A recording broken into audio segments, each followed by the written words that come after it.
here in Gunnison, in Colorado in the US actually. So heading out with Allan to take some photos on Randy's place. So let's go.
Beautiful house that Randy built here.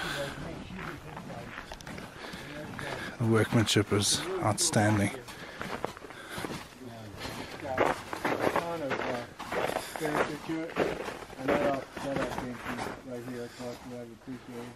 Check that. It's a half-inch grade 8 all thread through. This has a big tenon on it as well, just to make sure it can never move. I do the same thing with tables when I put them together. So when this is just a plug here. You just plug it in. Yep. Yeah, there's a nut and washer under there. Nice. 3 places. Amazing workmanship. It's really good. I like it. Good. Now, when I get my shop back together.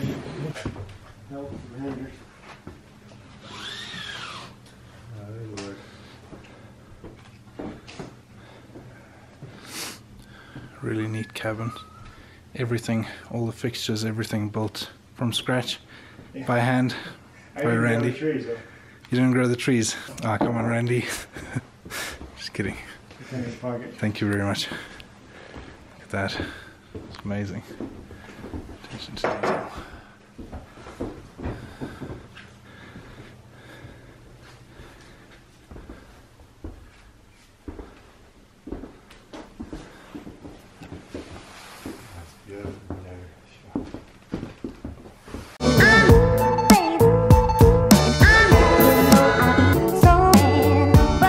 Had a great breakfast here. Allan and Randy, thanks to Randy, cooking us breakfast and looking at his house. Really epic workmanship, making everything from scratch. Pretty much all the fixtures and stuff inside. Looks really nice. Check it out.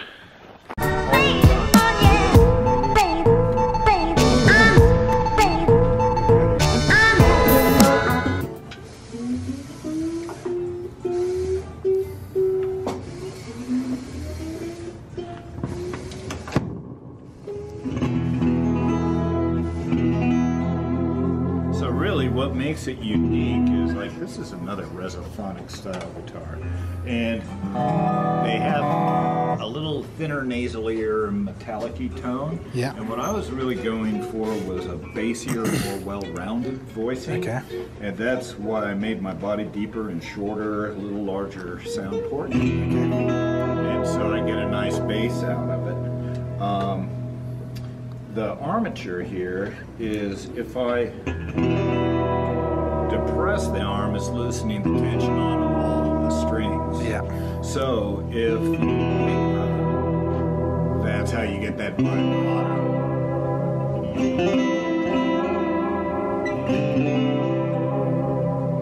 then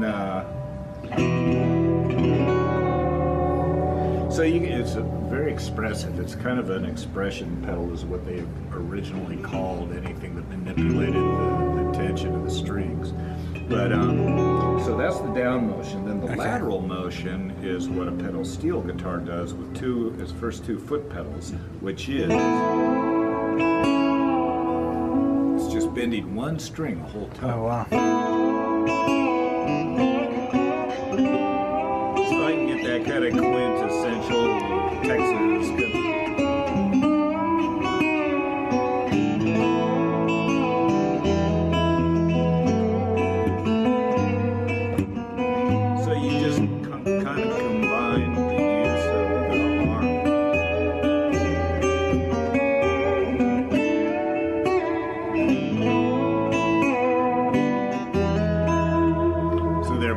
Just really expressive ways of just changing up the voice of the instrument. Otherwise, would be which is still a good sound. I mean, without manipulating anything.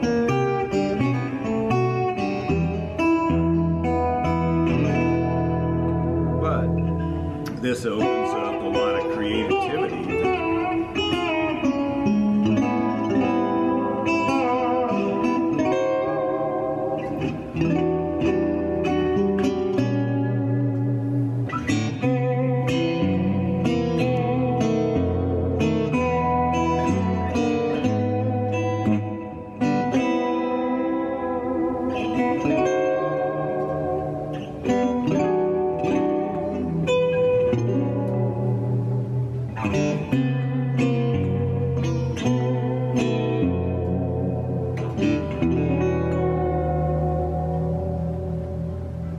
You can just, cool. You know, instead of just playing those chords straight. Yeah,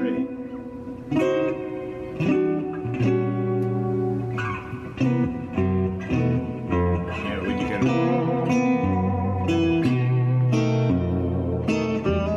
Yeah, that's very cool. Kills you.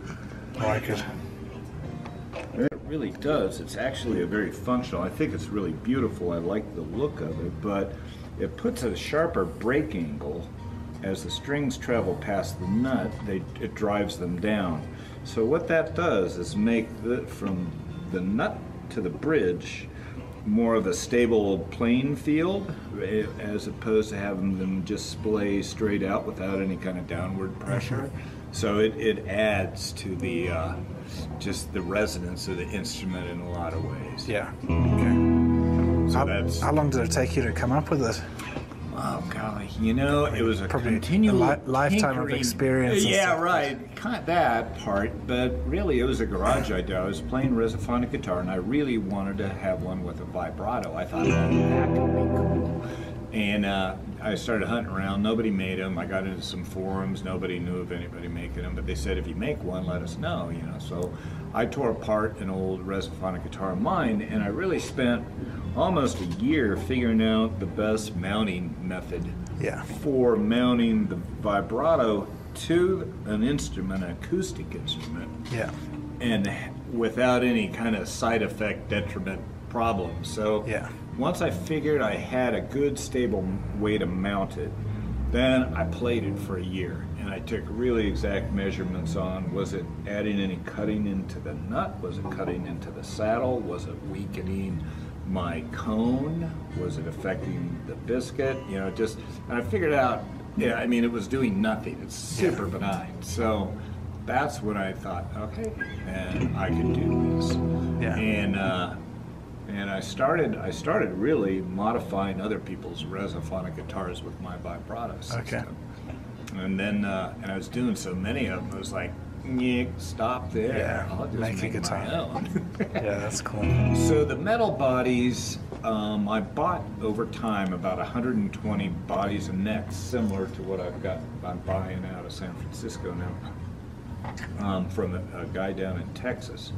And then I do my thing to it, and I'd market it under a Dobrato. But it wasn't really my body design, and they were coming from China, and that's not a bad thing, and I'm not knocking it because of that. It's just that he was bringing in a fairly inexpensive instrument with no quality control at all. So I was finding I was spending way too much time just trying to get them presentable. Yeah. And in the meantime, I started building the wood bodies because I knew this was kind of the end game. Yeah. And so I guess it took about 4 years to build 3 different prototypes and then perfect it and then get it mass produced, 100 of them. Yeah. So yeah, so really this whole thing started 7 years ago, but it's only been on the market for a year and a half. Okay. Nice. So that's kind of how the process went. Cool. Yeah, that's very cool. Yeah, it's a kick because there's nothing like it out there. I'm sure. That's what intrigues, you know, guitar geeks definitely, but even just hobbyists and people find it like, Yeah. oh, I've never seen anything like this. It's like, I know. Yeah, no, that is cool. I'm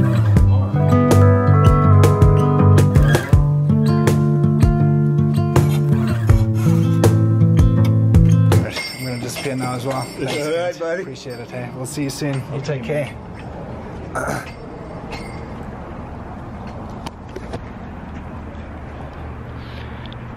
So that was Kent Viles, Joni's dad. He owns Castle Creek Guitars there, and yeah, he just talked me through the guitar that he designed and built from scratch, which is pretty cool. Not many people have built a guitar from scratch, so yeah, it's pretty sweet. The Dobrato, I'll link it in the description.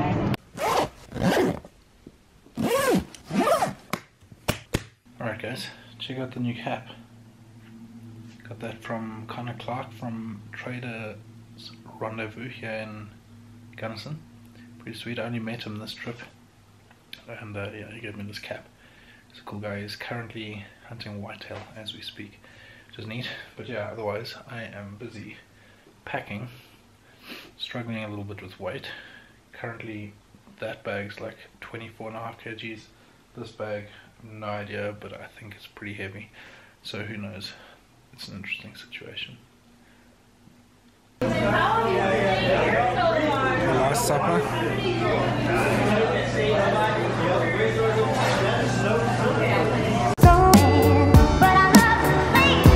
So that's the end of my Colorado trip.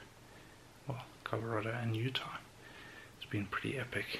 Had a great day here, hanging out with Allan and Francie and Kent, learning about his guitar and all that sort of stuff, and just got back from a really good meal at a Mexican restaurant. Can't remember the name.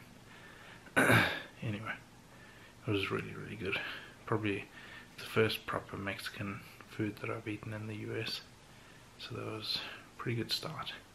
I had like a catfish and shrimp dinner cooked in loads of garlic. It was pretty epic. So yeah, it's been an amazing trip. Really special. That hunt, once in a lifetime hunt. May never get to experience anything like that again, but yeah, it was really cool. Going back, pretty chuffed and keen for the next adventure. Inspired to make better films, and inspired to get out and hunt more and do some more adventures. So yeah, it's been awesome. What a trip. Bags are pretty much packed. We've got that big one down there, and then I have one down there as well. But yeah, it's looking pretty heavy. I've got quite a lot of stuff to take back, so hopefully I'll make it back with all my luggage. I don't have any hassles. But as always, I will keep you guys posted, and I will catch you in the morning. Cheers.